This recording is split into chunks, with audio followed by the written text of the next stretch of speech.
오늘 우리에게 주신 하나님의 말씀은 누가복음 1장 67절로 80절 말씀입니다.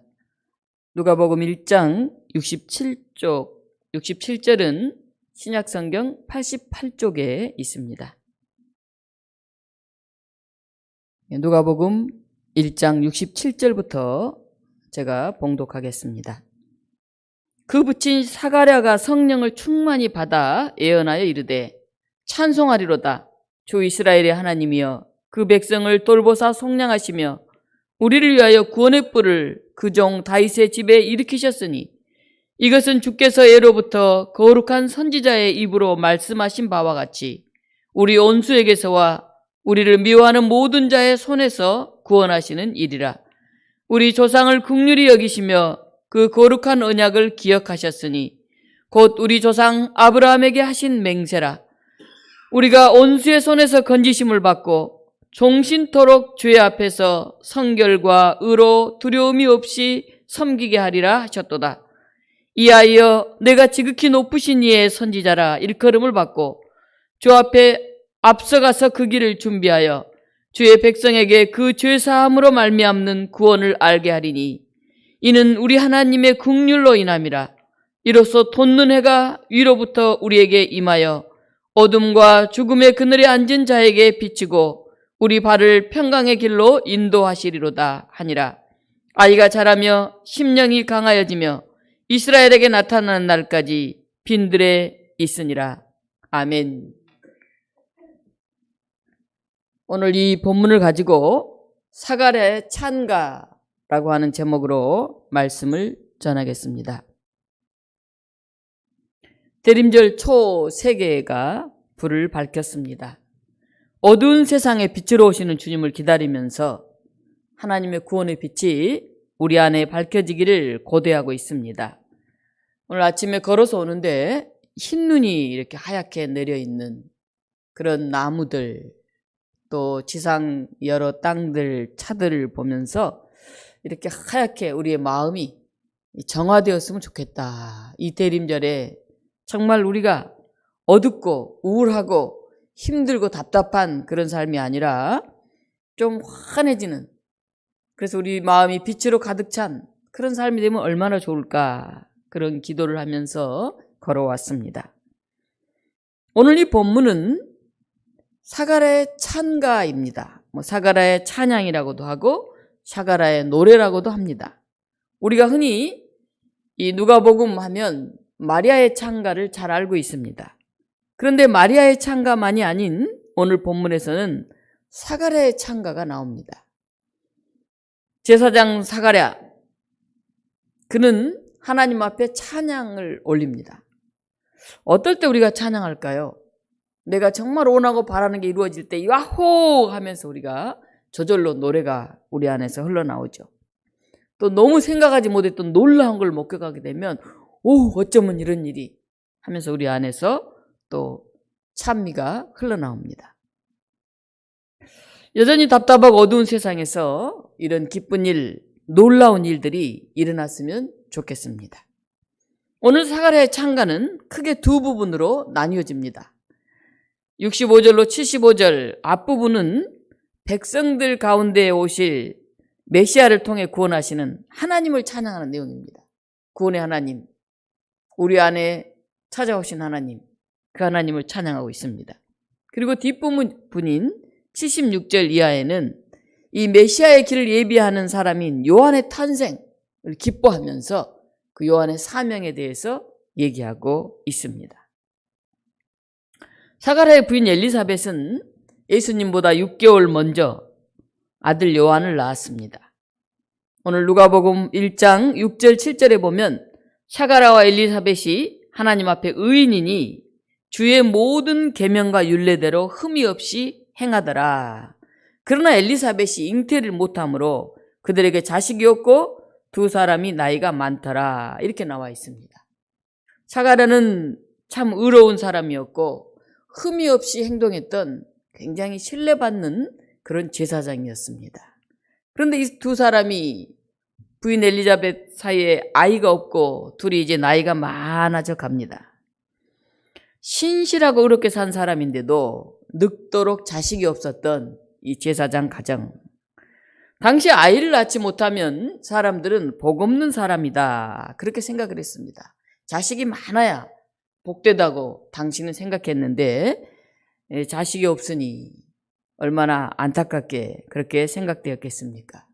특히 그 고대사에서는 아이를 낳지 못하는 여자는 참 부끄럽고 수치스럽게 그렇게 스스로를 생각했습니다. 하나님의 일을 하면서 다른 가정을 축복하는 그런 제사장 가정에 아이가 없으니 얼마나 속이 타고 힘들었겠습니까? 그런데 사가랴가 어느 날 성전에서 제사장 직무를 행하다가 천사를 만납니다. 천사가 이 제사장 사가랴에게 이렇게 말합니다. 사가랴여, 무서워하지 말라. 너의 간구함이 들린지라. 내 아내 엘리사벳이 내게 아들을 낳아주리니 그 이름을 요한이라 하라. 아마 제사장 사가랴도 이미 늙었지만은 그래도 시간 날 때마다, 생각날 때마다 기도했던 것 같아요. 우리 가정에도 자식이 있었으면 좋겠습니다. 하나님 아시죠? 아마 이런 기도를 했던 것 같습니다. 너의 간구함이 들린지라, 그렇게 말합니다. 그 사가랴가 묻습니다. 깜짝 놀랍니다. 내가 이것을 어떻게 알리오? 나는 늙었고 아내도 나이가 많은데. 사가랴는 기도했지만은 막상 천사 이야기를 듣고는 믿기가 어려웠습니다. 참 의롭고 잘 실천하고 살았던 선한 제사장이었지만은 그도 인간으로서 자기 한계 속에 살던 사람이었습니다. 나는 이제 나이가 많은데요. 내 아내도 자식을 낳기 어려운 그런 나이인데요. 자기 한계 상황을 알았기 때문에 하나님의 능력을 빨리 받아들이기가 어려웠습니다. 우리도 대부분 그렇지 않습니까? 우리 자신을 알잖아요. 우리가 처해 있는 이 상황을 알잖아요. 그리고 기도는 하죠. 그런데 정말 그것이 이루어질까? 가능할까? 이렇게 반신반의할 때가 있습니다. 우리 가정이 이렇게 되면 좋겠는데, 내가 이렇게 되면 좋겠는데, 우리 교회가 이렇게 되면 좋겠는데, 그러나 그것을 넘어서는 하나님의 능력을 우리가 확신하지 못할 때가 있습니다. 바라긴 하지만 그게 될까? 그렇게 생각하죠. 하나님은 사가랴의 아픔을 알고 계셨습니다. 하나님은 내 작은 소리를 듣지 않으신 게 아닌가? 우리는 때때로 낙심할 때가 있습니다. 하나님은 나 같은 것은 혹시 잊으신 게 아닌가? 나는 너무 미미한 존재인데, 그렇게 생각할 때가 있습니다. 그런데 하나님은 우리의 작은 소리도 듣고 계셨습니다. 너의 간구함이 들린지라, 천사가 그렇게 말합니다. 하나님은 준비하고 계셨습니다. 그때는 내가 정하는 게 아닙니다. 하나님이 정하시는 것입니다. 우리는 그때를 기다리면서 준비하면서 묵묵히 오늘 할 일을 하는 것입니다.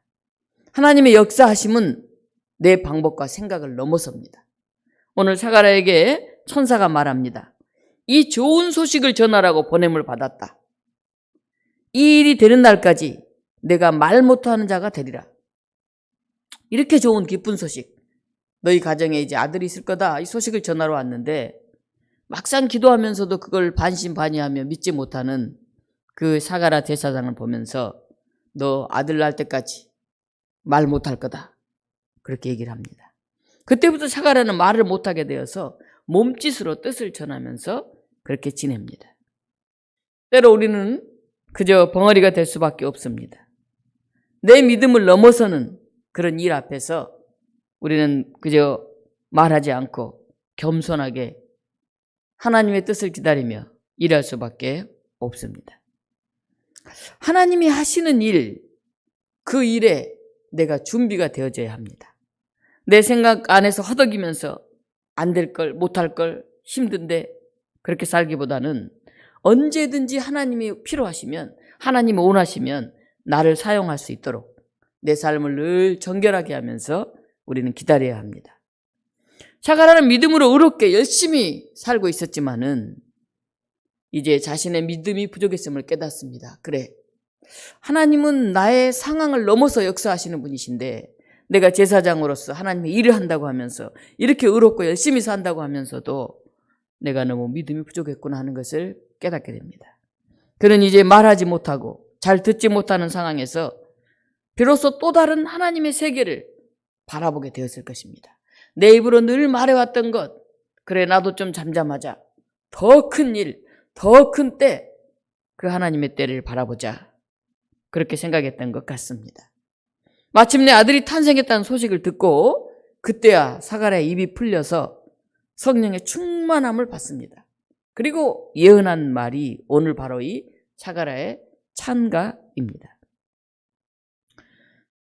사가랴는 요한이 탄생한 이후에 근 10개월 만에 비로소 입이 풀려서 이제 하나님이 어떤 분인지 그가 깊이 생각하고 깨닫고 이제 찬양을 합니다.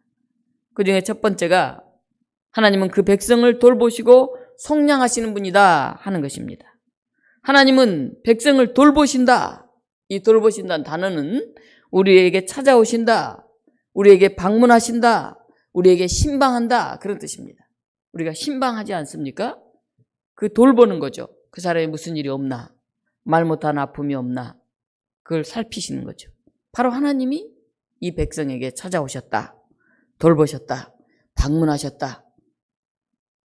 사가랴는 그렇게 고백합니다. 하나님은 자기 백성을 지켜보시다가 그들과 단판을 지으려고 찾아오십니다. 이 방문은 큰 은혜를 베푸려고 하는 것입니다. 또 동시에 심판을 행하는 것일 수도 있습니다. 잘못하고 있었을 때는 그 찾아오시는 게 은혜가 될 때도 있지만은 반대로 무서운 심판의 순간이 될 수도 있습니다. 두 번째, 스가랴는 찾아오신 하나님이 속량하셨다 그렇게 노래합니다. 속량하셨다.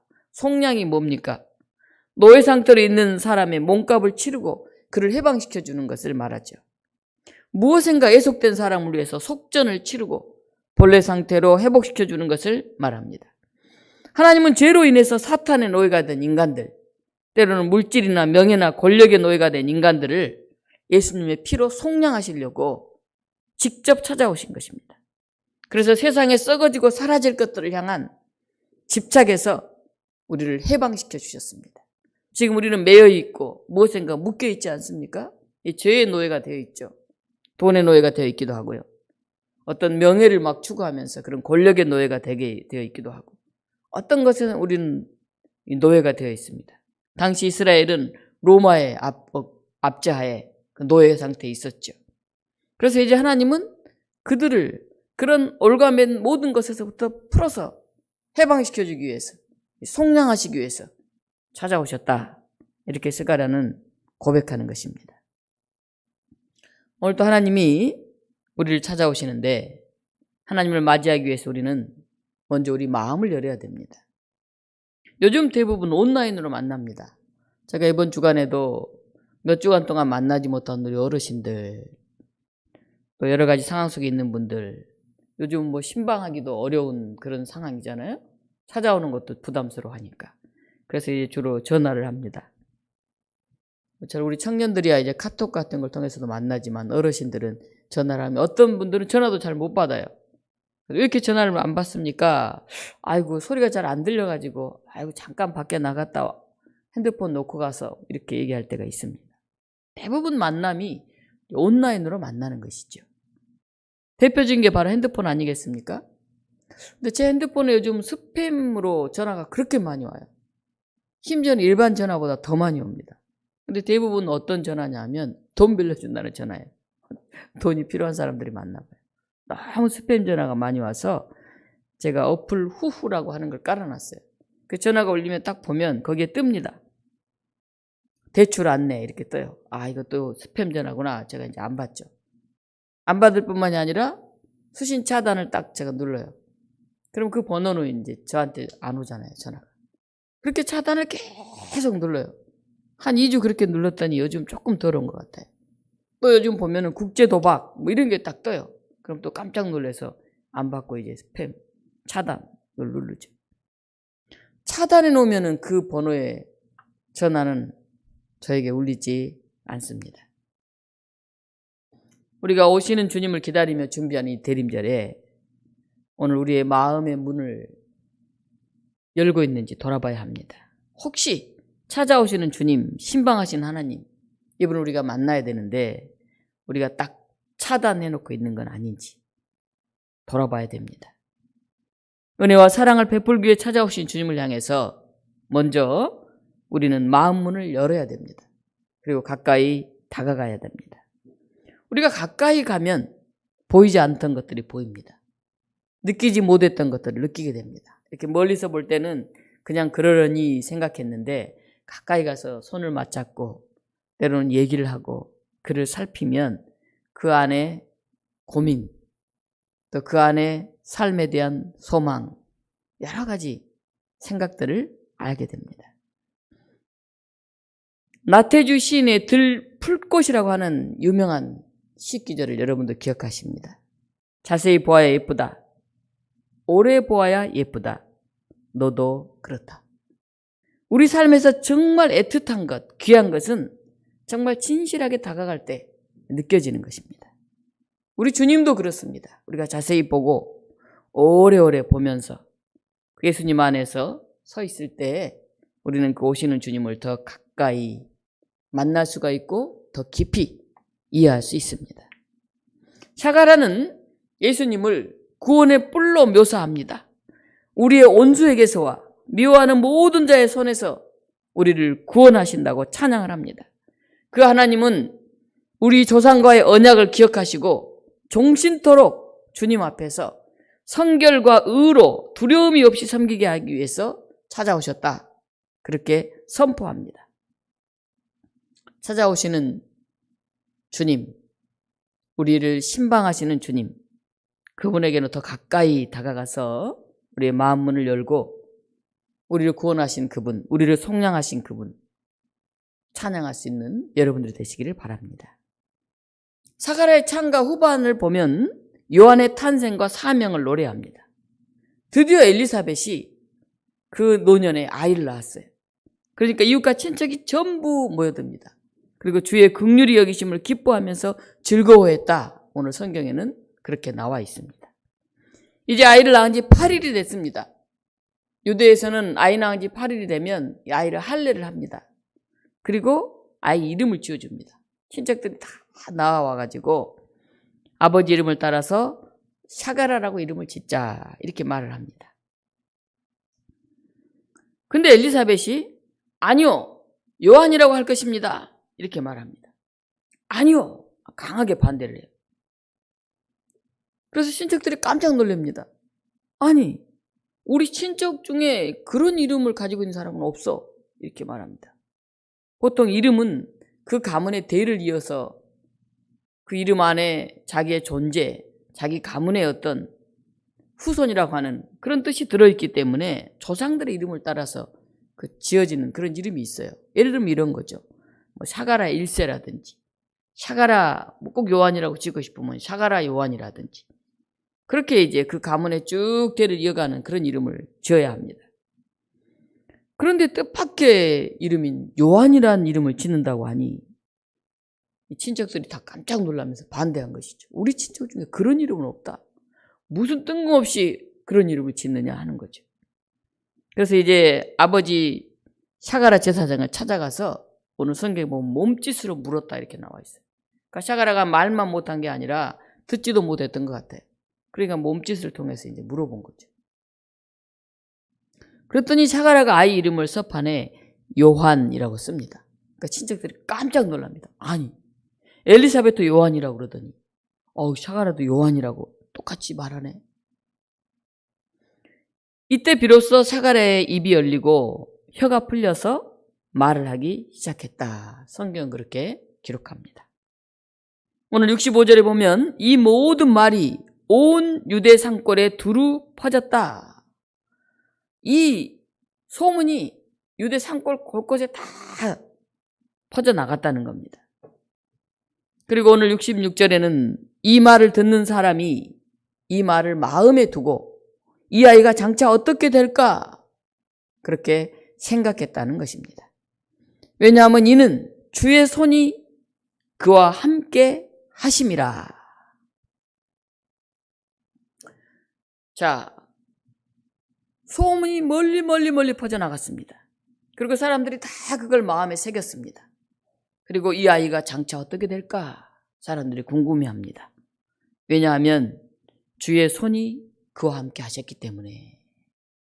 근데 우리는 흔히 그렇게 생각합니다.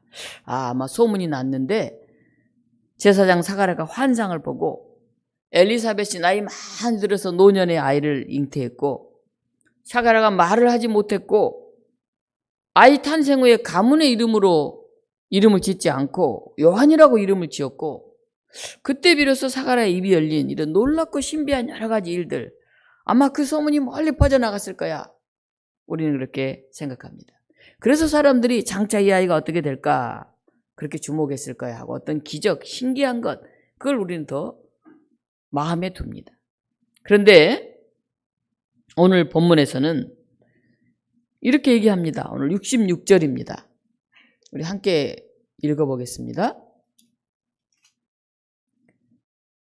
듣는 사람이 다 이 말을 마음에 두며 이르되 이 아이가 장차 어찌 될까 하니 이는 주의 손이 그와 함께 하심이니라.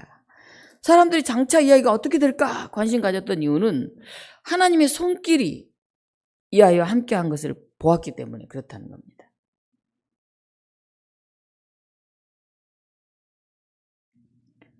하나님이 이끌어가는 이 아이의 미래에 대해서 하나님은 관심을 가졌다 하는 것입니다. 이게 핵심입니다. 요한은 어떤 사람인가 하면 나면서부터 하나님의 손길이, 하나님의 인도하심에 따라서 하나님의 은혜로 살아가는 사람이었다는 것입니다. 저 아이는 특별해. 하나님의 손길, 하나님의 능력, 하나님의 인도하심 속에서 저 아이는 자라고 있어. 사람들은 그것을 알았다 하는 것입니다. 오늘 이 본문을 그 앞부터 자세히 보면 천사가 사가랴를 찾아와서 말하죠. 이제 너에게 아들이 있을 것이다. 그리고 요한이 태어난 후에 주의 손이 그와 함께 있었다. 이렇게 말합니다. 하나님의 손길, 하나님의 돌보심, 하나님의 인도하심, 하나님의 은혜가 요한에게 있었다는 말입니다. 그 후로 6개월 후에 천사가 이번에는 마리아를 찾아갑니다. 그리고 마리아에게 말합니다. 우리 28절을 한번 같이 읽어보겠습니다. 1장 28절 마리아를 찾아가서 천사가 한 말입니다. 그에게 들어가 이르되 은혜를 받은 자여 평안할지어다 주께서 너와 함께 하시도다. 예, 똑같은 말이에요. 주의 손길이 그와 함께 있었다. 오늘 여기서는 주께서 너와 함께 하시도다. 요한에게 했던 그 말이 지금 이 예수님을 잉태한 마리아에게 그렇게 말씀하고 있습니다. 그리고 그 이후에 천사가 말합니다. 마리아여 두려워 말라. 내가 하나님께 은혜를 입었느니라. 보라 내가 잉태하여 아들을 낳으리니 그 이름을 예수라 하라. 천사는 마리아에게 예수님을 네가 잉태했다 이렇게 말하면서 하나님의 은혜를 입었다 그렇게 말합니다. 은혜를 입었다. 하나님의 손길이 함께했다. 하나님의 은혜를 입었다. 이야기를 듣고 마리아가 막 찬미를 하죠. 이게 그 유명한 마리아의 찬가입니다. 그리고 나서 마리아는 친척 엘리사벳의 집에 가서 3개월을 머문 후에 돌아옵니다. 3개월 동안 어떤 일이 있었을까요? 오늘 누가복음 1장 56절입니다. 마리아가 석 달쯤 함께 있다가 집으로 돌아가니라. 사람이 생각지 못한 일을 당하면 굉장히 당황스럽죠. 마리아도 갑자기 자기가 아이를 잉태했단 말을 듣고 고백은 했지만은 주의 뜻대로 이루어 주십시오. 고백은 했지만은 굉장히 생각이 많았을 것입니다. 어찌 보면 기쁜 것 같기도 하고 어찌 보면 좀 신비한 것 같기도 하고 어찌 보면 당황스러운 것 같기도 하고 그런 많은 감정 속에 있었을 것입니다. 엘리사벳도 그 노년에 아이를 가졌어요. 그런데 남편은 말을 하지 못해요. 그래서 이 엘리사벳도 여러 가지 생각을 하면서 있었을 것입니다. 이 두 여인이 만났습니다. 천사의 고지를 듣고 임신한 두 여인 엘리사벳과 마리아는 3개월 동안 같이 머물면서 어떤 이야기들을 나누었을까요? 아마도 놀라운 하나님의 은혜에 대해서 본인들이 이 아이를 가졌던 사건과 지금 아이를 키우고 있는 이 마음가짐에 대해서 그들은 서로 얘기했을 것이라 생각이 듭니다. 주의 손이 함께한 아들 요한, 하나님의 은혜를 받고 잉태한 아들 예수, 하나님과 연결된 사람들이 하나님의 일을 하게 됩니다. 오늘 우리는 하나님과 어떻게 연결되어 있을까요? 이 사가랴의 찬가의 핵심이 바로 여기에 있습니다. 사가랴는 온수로부터 구원받는 일, 아무 두려움 없이 성결과 의로 하나님을 평생도록 섬기는 일, 그것을 소망합니다. 그리고 그 소망이 자기 아들 요한을 통해서 구체적으로 이루어지기를 바랬습니다. 요한이라는 아이는 앞으로 6개월 후에 태어날 그 예수님에게 철저히 연결되어 있습니다. 샤가라는 자기 아들 요한이 출생한 후에 입도 열리고 귀도 열려서 찬미를 부르는데 아들을 주인공으로 삼고 있지 않습니다. 하나님의 놀라운 구원을 찬양하고 아들의 소명에 대해서 얘기합니다. 그런데 실제 주인공은 예수님입니다. 이 백성을 죄로부터 구원하게 오실 분, 그분을 예비하기 위해서 이 요한을 세웠다는 것을 그는 알고 있습니다. 오늘 76절, 77절에 성령으로 충만한 샤가라는 요한의 사명에 대해서 이렇게 얘기합니다. 이 아이여, 내가 지극히 높으신 이의 선지자라 일컬음을 받고 주 앞에 앞서가서 그 길을 준비하여 주의 백성에게 그 죄사함으로 말미암는 구원을 알게 하리니. 샤가라는 자기 아들 요한이 주의 백성에게 죄사함으로 말미암은 구원을 알게 할 것이라고 그렇게 고백하고 있습니다. 저와 여러분, 우리 모두는 진노와 저주를 피할 길이 없는 그런 죄된 세상에서 살고 있습니다. 그래서 우리에게 가장 복된 사실이 있다고 한다면 이 진노와 이 저주에서부터 우리가 해방되는 것입니다. 요즘 코로나라고 하는 어마어마한 바이러스 속에 우리가 있습니다.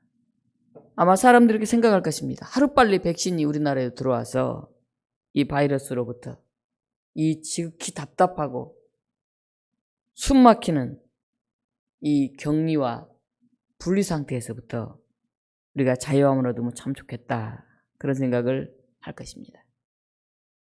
죄의 문제가 해결되면 우리는 다시 하나님과의 관계가 회복되고 구원에 이를 수 있을 것입니다. 정치인들이 간혹 구속이 됩니다. 정치자금 또는 선거법 위반으로 이제 감옥에 가게 돼요. 그러면 그들이 거기에 있으면서 자신들의 사면되기를 간절히 기다립니다. 2년, 5년, 10년 사면이 돼야 다시 선거권과 피선거권이 회복되어서 원하는 일에 도전할 수 있기 때문에 그렇습니다. 오늘 요한은 메시아의 길을 예비한 선지자가 되었습니다. 요한은 예수님과 동시대를 살면서 예수님을 세상에 소개했습니다. 그리고 예수님의 놀라운 교훈과 사역을 요한은 목격했습니다. 그리고 메시아를 증언했습니다. 그리고 요한은 죄 가운데 있는 백성들에게 회개하라고 그렇게 외쳤습니다. 그들의 마음을 준비시키면서 메시아의 길을 예비했습니다. 이제 대림절 셋째 주일입니다. 우리가 초세계를 밝혔는데 주의 길을 예비하는 것은 그리 편하고 쉬운 게 아닙니다. 하나님의 손길이 함께 했던 것은 요한에게 주어진 사명이 있었기 때문에 그렇습니다. 사람들은 예수님의 생명에 이르는 길이라고 말하지만은 그 길을 걸으려고 하지 않습니다. 그리고 빈들에 서려고 하지를 않습니다. 빈들은, 이 광야는 척박하고 위험하고 때로는 불편한 진실 앞에 서게 합니다. 잠깐 눈 감고 있으면 편한데 그걸 아닌 걸 아니라고 굳고 얘기하면서 옳은 걸 밝히려고 하면 참 힘들죠. 자기를 드러내고 자신이 최고의 자리에 서는 그런 거라면 좀 괜찮은데 진리를 드러내고 생명이신 예수님을 증거하는 그 길은 때로는 외롭고 힘든 길입니다. 그 길에서 하나님의 손길을 경험하고 삶과 우리의 영혼에 위로와 평강을 얻는 길, 그게 이 대림절 우리가 걸어가야 하는 길입니다. 샤가라와 엘리사벳이 늙음하게 낳은 그 귀한 아들, 그들은 결코 샤가라 1세라든지 샤가라 요한이라든지 그 가문의 대를 이을 이름으로 그 아이를 부르지 않았습니다. 그렇게 좀 짓고 제사장 뒤를 이어서 그 역할을 잘 감당하게끔 자기 가족과 함께 지내면서 그런 사역을 맡겼어도 참 좋았을 텐데, 그런데 그 아들은 빈들로 보내졌습니다. 오늘 우리 80절 말씀을 같이 한번 읽겠습니다. 아이가 자라며 심령이 강하여지며 이스라엘에게서 나타나는 날까지 빈들에 있으니라. 사가랴는 아들 요한에게 주의 손이 함께하는 이유를 알았습니다. 아들 요한이 예수님의 길을 준비하는 선지자로 사명을 받았음을 결코 잊지 않았습니다. 그래서 아이가 몸도 자라나고 심령도 강해지도록 키웠군. 근데 그 아들을 예수님이 나타나신 그날을 준비하면서 빈들에서 광야에서 외치는 자의 소리로 살게 했습니다. 한편으로 마음이 아팠을 것입니다. 그 늙음하게 난 그 아들을 집에서 서로 웃으면서 사랑하면서 같이 지내고 싶었을 것입니다. 그를 빈들에 있게 했던 그 사가랴의 심정을 우리는 기억해야 할 것입니다. 주님 오심을 기다리는 이때에 우리도 요한의 음성을 듣습니다. 온갖 죄악 가운데 살고 있는 사람들에게 요한은 이 죄의 문제를 얘기합니다. 물질주의, 소비주의, 권력지향적인 세상 사람들이 자신의 죄성을 직시하고 회개하도록 그렇게 외치고 있습니다. 세상은 어둡고 여전히 무서워 보이지만은 하나님의 은혜의 손길이 요한과 함께 하셨던 것처럼 우리를 이끌어가고 있음을 우리가 고백합시다. 내 상황만 보면 사가랴처럼 늙은 몸, 불가능할 것 같은 그런 현실이 보이지만은 변함없는 하나님의 신실하심을 믿고 그 언약의 길을 가는 사람은 돋는 해를 보면서 노래할 수 있을 것입니다. 오늘 77절, 79절 마지막 부분을 우리 함께 읽도록 하겠습니다. 주의 백성에게 그 죄사함으로 말미암는 구원을 알게 하리니 이는 우리 하나님의 긍휼로 인함이라. 이로써 돋는 해가 위로부터 우리에게 임하여 어둠과 죽음의 그늘에 앉은 자에게 비치고 우리 발을 평강의 길로 인도하시리로다. 아멘. 여전히 코로나19로 두렵고 근심 가운데 있지만은 모든 것이 불확실하고 답답해 보이지만은 때로는 세상살이에 지치고 피곤해서 상한 심령 가운데 있을지라도 하나님의 손길이 우리를 붙들고 있음을 확신합시다. 빈들에서도 나를 이끌어 가시는 그 하나님의 손길을 굳게 믿고 나아갈 때 우리 인생의 발걸음이 평강의 길로 걷게 되는 그 발걸음 가운데서 우리는 하나님을 만나게 될 것입니다. 이 사가랴의 창가가 오늘 저와 여러분 삶의 자리에 크게 울려 퍼지는 그런 시간이 되기를 간절히 축원합니다. 기도하겠습니다. 사랑의 하나님, 이 대림절 셋째 주일에 우리도 여전히 하나님을 찬양하며 크게 노래할 수 있게 하여 주시옵소서. 비록 나이 많고 힘없는, 어찌 보면 이제 모든 게 끝나버린 것 같은 그런 상황 가운데서도 천사의 음성을 듣게 하여 주시옵소서. 그 귀하게 낳은 아들, 눈에 넣어도 아프지 않을 그 아들을 빈들에 보내야 했던 그 부모의 심정을 기억하게 하여 주시옵소서. 하나님, 우리의 마음 깊은 곳에 다가오시는 주님을 만나기 위해서 우리 마음 문을 열게 하시고 더 가까이 예수님 앞에 다가가게 하시고 포기할 수 없을 것 같은 내 안에 가지고 있는 것들, 그것들을 겸손히 내려놓을 수 있는 저희들이 되게 하여 주시옵소서. 오늘 다시 우리 가운데 오시고 광야와 빈들 서 있다 하더라도 하나님이 함께 하시기 때문에 그 고백으로 인해서 많은 사람들이 우리를 바라보고 기대하고 기도하고 있음을 깨닫게 하여 주시옵소서. 다가오시는 예수 그리스도 그 놀라운 이름으로 감사하며 기도하옵나이다. 아멘.